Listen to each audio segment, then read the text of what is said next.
Yeah, bless up you guys. Welcome back to Soul Food TV, the martial arts edition. We're here in the upper level of Sweet Set Bakery, which is another sort of sanctuary, training space, practice space for Sifu George Cannonier.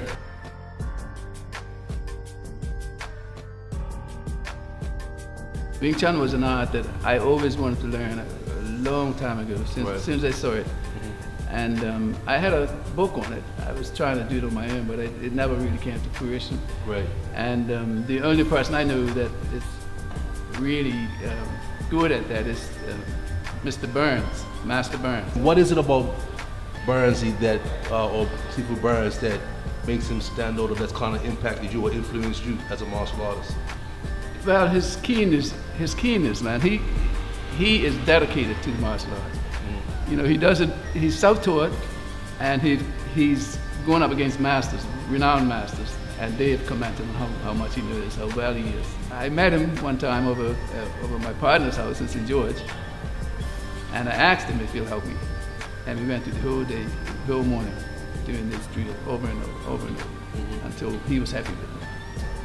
I don't want to divide it just in two, but you're kind of two types of people. They may be hot-headed, they may be not so nice people. And then you have those that are highly skilled, and some might describe as, I don't know, quiet storms or humble warriors, or you know. I don't see how you can be a martial artist if you're not a humble person. A true martial artist is a humble, very humble person. Most people even go as far as taking up Buddhism and Zen, you know, that type of studying.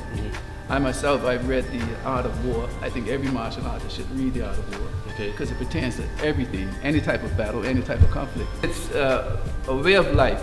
Martial arts is a way of life. And if you're going to just go in it for improving your battle, then you know it's not going to really work.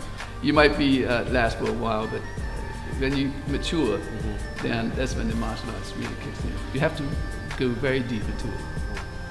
Some people stay on the surface and you know, don't get any further, but as they get older, they realize that, you know, hey man, I've been missing, something's missing, you know.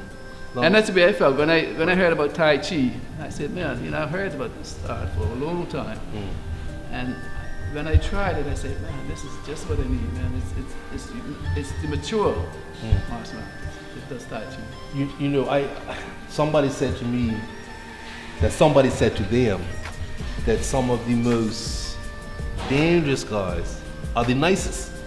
Yeah. Yeah, like, you know, the quiet ones. Yeah, some of the nicest guys. Yeah, I think what it is, you see, when you're quiet, you're able to think and meditate and constantly forms, techniques, martial arts, constantly on your mind. And if that is brought out, if a little anger is brought out in you, or even if in a self-defense situation, those techniques are going to come out, you know, automatically. Right. It's not about thinking about it; they're going to come out automatically. Right. And if you can really hurt somebody. I even know myself a few people, like my first real sensei Lee Tucker. You know, what impressed me about him was that he was a man of faith, but yet seeing him in action and then talking to other people, they're like, yo, hey, I'm Sensei Tucker is no joke. But you know, very nurturing teacher for me, very inspirational, you know what I mean?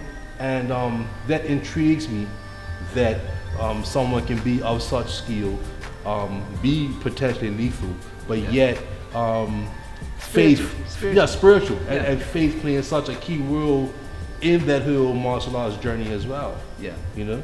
All martial arts should be spiritual. Right. I like the Buddha.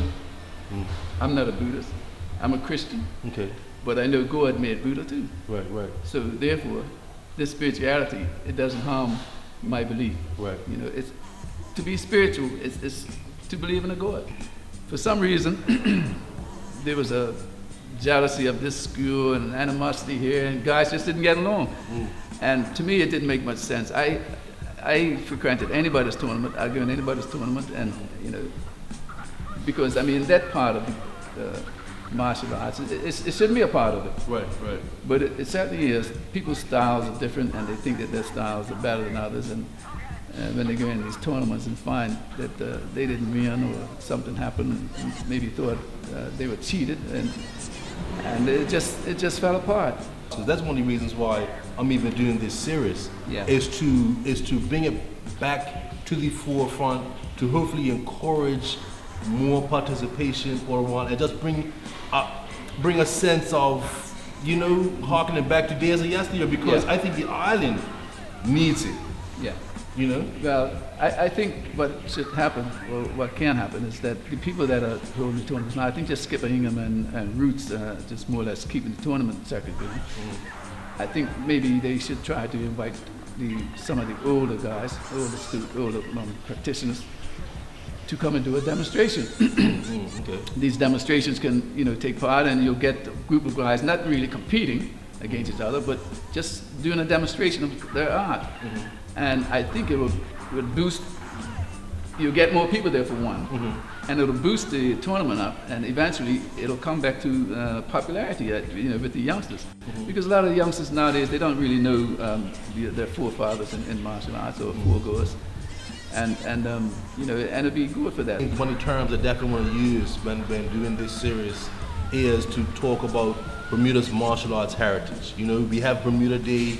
We talk a lot about Bermuda history, and I think it's key for me that we begin to raise the understanding or the awareness of Bermuda martial arts heritage, that there is actually a heritage, there is a culture that has been in operation for decades, and that you have prominent figures in politics, in the in society that have been movers and shakers in Bermuda, have helped to bring Bermuda and been part of historical moments, and they were also maybe known to some, not known to others, but they were also practitioners of the martial arts. White and black. White and black. Yeah. It was very popular one time. I trained with a lot of guys, white guys, went away with the tournaments with them. The tournament. I think another thing about the tournaments, a lot of schools like Richie and Shotokan and other schools, they started to go away to take part in tournaments in the States. Now, I don't know the logic behind that, because the tournament, they wouldn't take part in tournaments here, and I think that's, to me, that doesn't make much sense. If you're going to take part, get your tournaments up to a standard where that you can invite. Because we used to invite Skipper used to bring people here. Al Wood used to bring people here. I remember international. I remember actually fighting a guy from a green belt from Canada. Yeah. And for me it was, I probably could have beat him, but he was very fast. It was a good fight. But for me, again, it helped. It helped me to the experience. Because win or lose, for me, you still learn. So you still win even though you lose. Because then you go back and you say, okay, how can I work on my technique? How can I work on my speed? So it's still, because then if I ever should face him again or face somebody like that individual, I'll be better for it. I would love for that to return, where you bring in people to Bermuda, from the tourist aspect, generating income, martial arts tourism, and because we have so many naturally gifted athletes and martial artists in Bermuda. So I think a combination of both.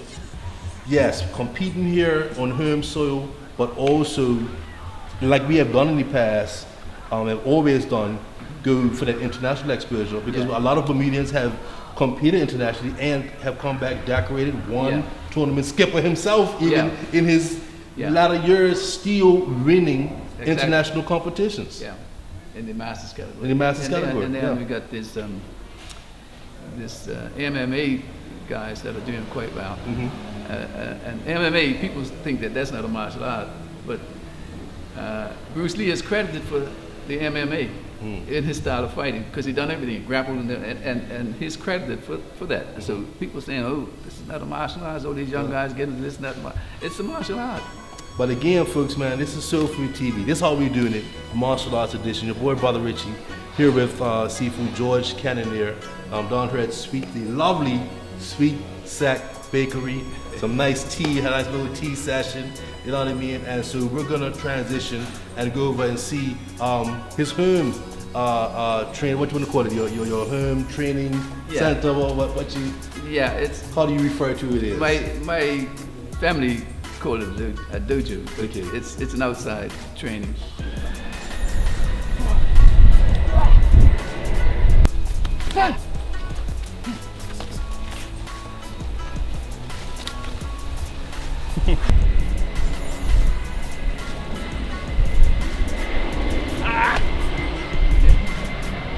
That's it.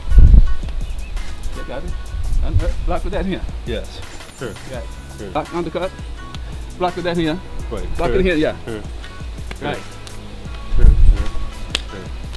Sure. Make sure you take that hand down. Yeah. This is actual technique in my drills. Actually, I'm going for that hand. So when he blocks that, I grab that. Right. So I'm gonna boost his arm strap, Right.